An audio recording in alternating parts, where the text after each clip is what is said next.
సంగారెడ్డి జిల్లా అమీన్పూర్ మున్సిపాలిటీ పరిధిలో భారతరత్న దేశ మాజీ ప్రధాని అటల్ బిహారీ వాజ్పేయి జయంతి సందర్భంగా నివాళులర్పించారు బీజేపీ సీనియర్ నాయకులు ఎడ్ల రమేష్.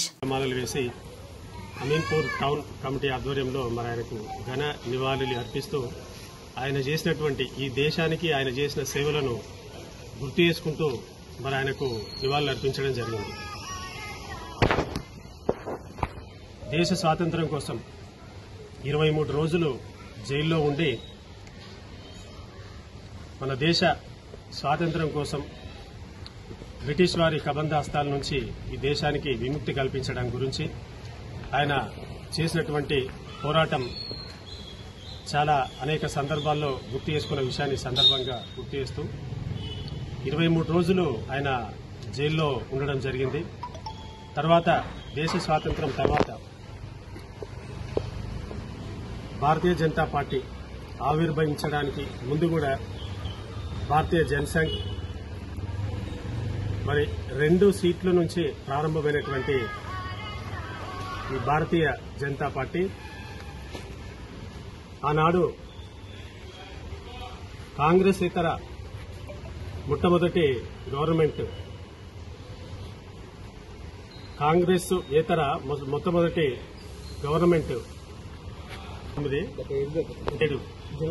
జనసంఘ్ అలయన్స్ లో జనతా పార్టీ అలయన్స్ లో జనసంఘ్ కూడా ఉండడం, ఆ రోజు కేంద్ర మంత్రిగా పనిచేయడం, అట్లాంటి సందర్భాలలో పార్లమెంట్ లో ఒక ఎంపీ అసలు ఈ భారతీయ జనతా పార్టీ దేశంలో అధికారంలోకి వస్తుందా అని చెప్పేసి వాజ్పేయి గారిని హేళన చేస్తూ మాట్లాడిన సందర్భం ఆనాడు భారతీయ జనతా పార్టీ ఆవిర్భావం తర్వాత ఒకటే చెప్పింది ఆ రోజు.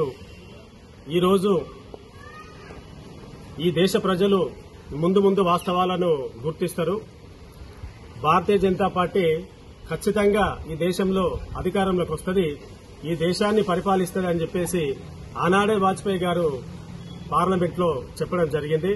దానికి అనుగుణంగానే ఆయన కలలు నిజమై ఈరోజు భారతీయ జనతా పార్టీ ఈ దేశంలో జైత్రయాత్ర కొనసాగిస్తున్న విషయం ఈ సందర్భంగా మనం గుర్తు చేసుకోవాల్సిన అవసరం ఉందని చెప్పేసి తెలియజేస్తున్నాం.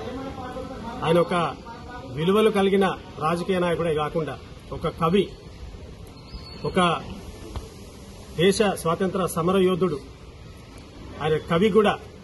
ఆయన పార్లమెంట్ లో ప్రసంగిస్తా ఉంటే ఒక చిన్న పిన్ డ్రాప్ సైలెంట్ అంటారు చూడండి, అంటే పిన్ డ్రాప్ సైలెంట్ ఉంటుంది అనమాట. అంటే ఆయన బహిరంగ సభలో ప్రసంగిస్తున్నా, పార్లమెంట్ లో ప్రసంగిస్తున్నా ఎవరైనా సరే ఇతర పార్టీలకు సంబంధించిన వ్యక్తులు గాని ప్రజలు గాని ఒక చిన్న సౌండ్ లేకుండా, చిన్న శబ్దం లేకుండా వింటుంటారు. అది ఆయన గొప్పతనం. అజాత శత్రువు, ఆయన ఒక అజాత శత్రువు వాజ్పేయి గారు. మన దేశ రక్షణ గురించి అణుబాంబులు పరీక్షలు చేసినప్పుడు, పోఖ్రాన్ అణుబాంబు పరీక్షలు చేసినప్పుడు పెద్ద దేశాలైనటువంటి అమెరికా లాంటి దేశాలు ఆంక్షలు పెడతామన్నా ఏమాత్రం వెనుకడుగు వేయకుండా ఈ దేశ రక్షణ నా లక్ష్యం అని చెప్పేసి అణుబాంబులు తయారు చేసినటువంటి యోధుడు శ్రీ అటల్ బిహారీ వాజ్పేయి గారు.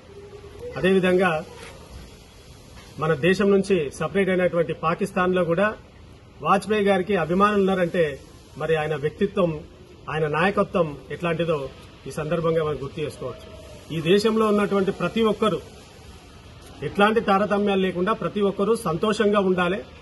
ఆ సంతోషం వెలువరిసినప్పుడే భరతమాత కళ్లల్లో నిజమైన ఆనందం చూస్తామని చెప్పేసి చెప్పినటువంటి నాయకుడు శ్రీ అటల్ బిహారీ వాజ్పేయి గారు.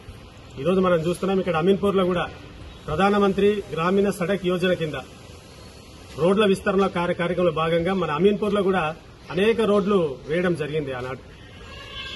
అదే యొక్క స్ఫూర్తితో ఈరోజు గత ప్రభుత్వంతో పోలిస్తే ఈరోజు సగటున ఒక రోజుకు 25 కిలోమీటర్ల వేగంతో రోడ్ల విస్తరణ కార్యక్రమం జరుగుతూ ఉంది. ఈరోజు నరేంద్ర మోడీ గారి నాయకత్వంలో ఆయన ఆశయాలు ఏవిధైతే ఉన్నాయో వాజ్పేయి గారి ఆశయాలను కొనసాగిస్తూ ఈ భారతీయ జనతా పార్టీ సగర్వంగా తలెత్తుకునే, భారతీయ జనతా పార్టీ కార్యకర్త సగర్వంగా తలెత్తుకునే విధంగా ఈరోజు కాశ్మీర్ నుంచి కన్యాకుమారి వరకు కాషాయమానం అవుతున్న సందర్భం ఈ సందర్భంగా గుర్తు చేసుకుంటూ ఈ రాష్ట్రంలో కూడా రాబోయే రోజులన్నీ భారతీయ జనతా పార్టీ అని చెప్పేసి తెలియజేసుకుంటూ సెలవు తీసుకుంటున్నా. జై హింద్, జై భారత్.